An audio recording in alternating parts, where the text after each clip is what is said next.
Hey, welcome back to the Shooting Lounge. My name is John, and today's video I want to talk about getting your first pistol. Good job. Pistol. What should I get?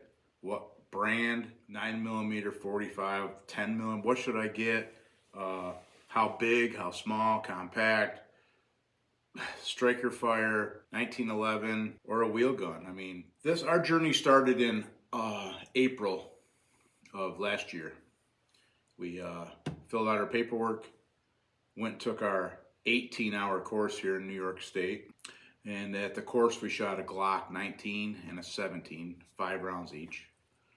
So after that, we're like, okay. So we applied for our permits, and it took, I think, 6 months to get our permit. But prior to getting our permit, I started researching because I knew it would be time soon. So, like, what do I get? What do I get? What did my wife get, Tammy? There's so many guns out there and so many choices to choose from. So I just started researching because that's what I do. So I got on the internet, got on YouTube, got on Google, and just started searching like the top 10 best carry guns, the top, 5 carry guns for under a certain price. I had Glock in mind because that's what I shot. And Glock has a reputation of being very dependable. I know there's a lot of Glock haters out there for whatever reason because they're boring and they're plastic gun. But whatever, Glock is a good gun, no matter if you're a fanboy or not. So I'm not a fanboy, it's just what I started looking into. The guy that gave us our course, Chauncey, he said to get a full-size gun. Don't carry these compact, subcompact, micro, whatever. Get a full-size gun. So it's like, okay, concealed carry a full-size gun. I'm like, and I'm new at this. This is all brand new to me as far as guns. I've never, done guns, anything. I started looking, and what I kept coming up was the Glock 43X, which is a compact gun. It's a smaller gun. So that's what I started looking at, and it's like one of the top guns to carry, and a lot of guys are carrying these guns. So I'm like, all right, I'm going to look into that. Again, just looking into it because our concealed carry permits haven't come in. So we went to a couple local gun shops and looked around. 3.4 inch barrel, so 3.5 inch. So, and people are saying, "Oh, you need to get this. You need to get this. Look at this. Look at that." So there's the Sig P 365. There's the Glock 43. There's a Smith and Wesson. So there's a lot of options. Okay. So what I ended up getting was I went to Bass Pro. They had a Glock 43X right here. I'm going to show you that it's safe, clear. This is a clear, safe gun. So I got the 43X. It is short barrel, but it's got the longer grip on it because, you want your hand to fit. You don't want your hand hanging off like this, okay? So this is, with the magazine in it, it's a full grip.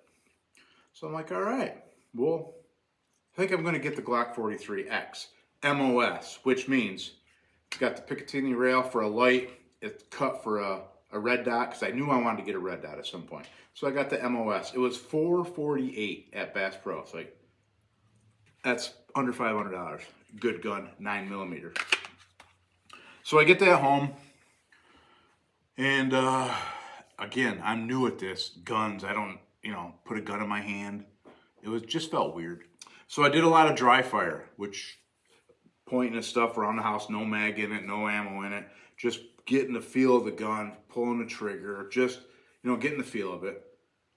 And I'm definitely going to do a lot of stuff on dry fire because dry fire is amazing. That's what these targets up here for, dry fire. We got it home, got some ammo, had to get a holster for it. I'll talk about that in a little bit. So Tammy, my wife, she's got my gun, and she had a hard time. She had a hard time racking the slide because it's kind of stiff. So she's like, man, I can't. I need something a little weaker than that. It's like, all right, what's that look like? So I started doing research again on YouTube, and the shield, it's an M&P, it's a Smith and Wesson Shield EZ, which means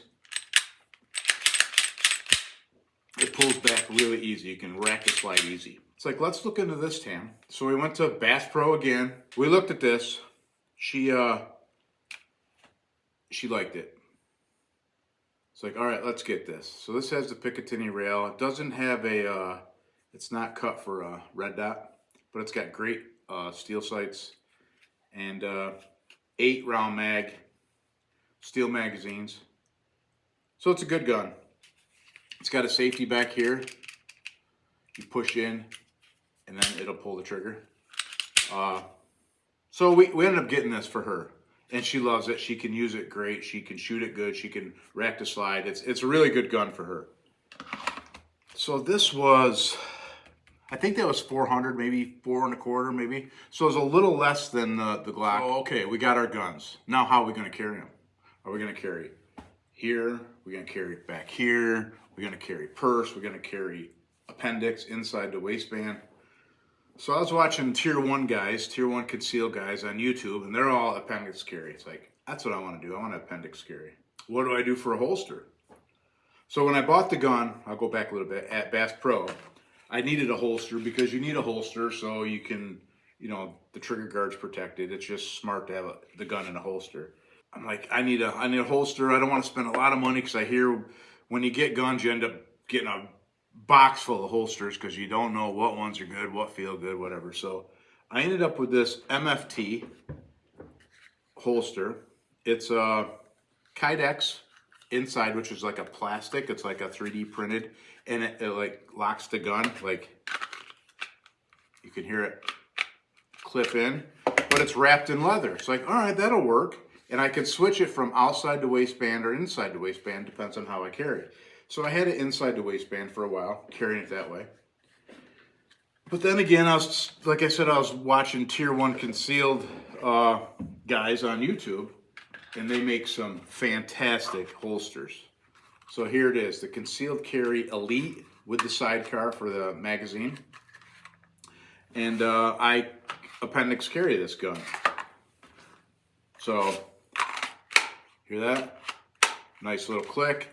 It's got these, it's got this here, which pushes against your belt, and it pushes your pants out a little bit to give you a little more room so you don't print. This was $160. I got the carbon fiber. You can get them a little cheaper, but it's a very nice holster, and this is what I carry all the time. Appendix carry. I don't print. It's a great holster. So, got those two things kind of settled. So I asked Tammy, I go, you know, what are you going to do? How are you going to carry? She goes, I don't know. Probably my purse, but I need a holster. So we ended up getting her this holster, which is a very nice holster. I forget the manufacturer of it, but it's goes on your belt, locks on your belt. It's got a safety here, which releases your gun. See that? Gun won't come out unless you push that button. So this is it's a very nice, but she doesn't carry. She doesn't carry yet because she hasn't been shooting much. And she hasn't been doing much dry fire, so she doesn't feel real comfortable with a gun in her hand out in public. And I agree. You know, we don't want people out there that aren't trained. I mean, we took a 18-hour course, but we shot 5 rounds. You know, that's not enough training at all. So we're going to the range now. We joined the club, so we've been going there shooting. She started dry firing the other night at the house here, and so she's getting more confidence, and that's what you want to be. You don't want to go out and, you know, you don't drive a car by yourself, you know, downtown Syracuse or New York City without any experience, because you're going to get hurt. You're going to hurt somebody else. So it's just you got to know your gun. It's a serious thing to be carrying a weapon on you. And but it is our God-given right. It's not a privilege. It's a God-given right that we have the right to bear arms to a Second Amendment. I believe that wholeheartedly. So here's where we are. If you're looking for a gun, I just say research it.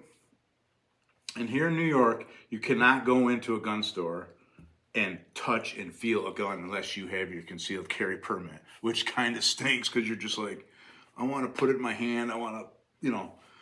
So I would just do research, talk to people that you know have a gun, hear what they say. But I highly recommend these two. Like I said, the Shield EZ, my wife has. I have the Glock 43X.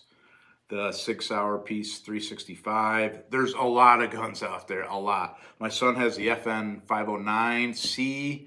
His wife has the Kimber. I'm not sure what that is. Not sure the model on that. So there's tons of options. Depends on your price range. There's a lot to this. I understand a lot to this, and it's a serious thing. Like I said, I'd go to guns.com and just punch in pistols and just start scrolling through and just looking and reading and the different guns. Like I said, mine's a 3.5. Tammy's is the same. I do have a competition gun I just bought, which is a Smith & Wesson, which I don't have here. I'm going to do a video on that. That's a 5-inch barrel. That's for competition. Concealed carry that, it would be kind of tough. Maybe in the winter when you got a lot of bulk on, as far as clothes, not bulk, you can conceal a little better. But I haven't done that, and I don't know if I'm gonna. It's got a red dot on as well. So I just say do your research and get a good holster, because holster is very important. You gotta protect that trigger. You don't want anything to get in there, especially like a purse carrier, like my wife wants to do. You have your gun in there without protecting that. Something in there could get in there and boom, hit that. You don't know, it could go off. So you need to protect that trigger. You need to have that covered at all times.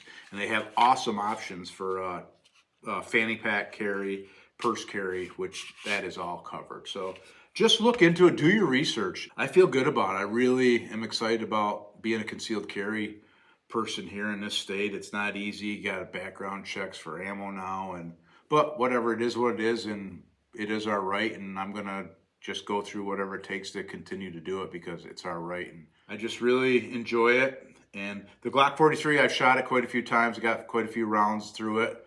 It's pretty snappy. It's pretty spicy compared to my 5-inch Smith & Wesson. That doesn't have a lot of recoil, but these little guns, you got to remember this too. These little guns are they're like a barking dog, man. They're like pretty spicy. So you need to learn how to shoot them. You just can't go buy a holster, put it in your pants and go out. You need to put in the time and the work to learn how to use these and make sure you're confident in using these, because a concealed carry is for protection, self-protection of you and your family. So if the day comes that you have to pull that, that's a huge responsibility. I can't stress that enough, that you need to know what you're doing. You need to know your surroundings. You just don't brandish a weapon and this is a big responsibility. You could go to jail for a long time as a felon. So take this seriously and train. Train. And this is something you learn. You can lose your skill. This isn't like riding a bike where you can do it. You need to stay up on this or you lose your skill. Your trigger pull, your aiming, your sight, your reloading, all that stuff is really important. And I take this seriously. I'm going to start shooting competition. I'm going to be back of the pack, but I'm really excited about doing it. But I think that is going to help me become a better concealed carry person, because I'm going to know my gun. I'm going to know how they shoot, and I'm going to be pretty confident if that ever happens. I pray that it never does, but that I'll be confident in the situation I'm in with a firearm and what's going on with it. So I thank you guys so much for this. If you like this, follow me on my journey of learning how to be a concealed carry person and a gun person in today's times. And I really enjoy it. It's a great sport too. It's a great on the sport side of it, the game side of it. It's looks like it's pretty fun. I haven't done a match yet or anything, but I have shot some steel at the range and I love it. Tammy and I were up there a couple weekends ago, last week or whatever it was. We shot 250 rounds like that.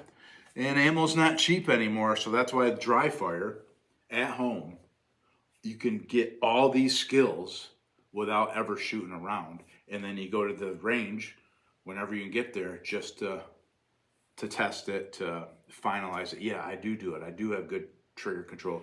I can aim my sights with both eyes open. I can do all that stuff. So there's a lot to learn, and I hope you guys join me in this journey. Like I said, I'm having a blast. I'm researching, I'm shooting, I'm dry firing. So if you got any questions, leave them down below. I'm pretty green at this, but I do have a little bit of knowledge just from what I've researched, not firsthand knowledge, but got any questions, maybe I can help you out, or maybe you can help me out. So I really appreciate it.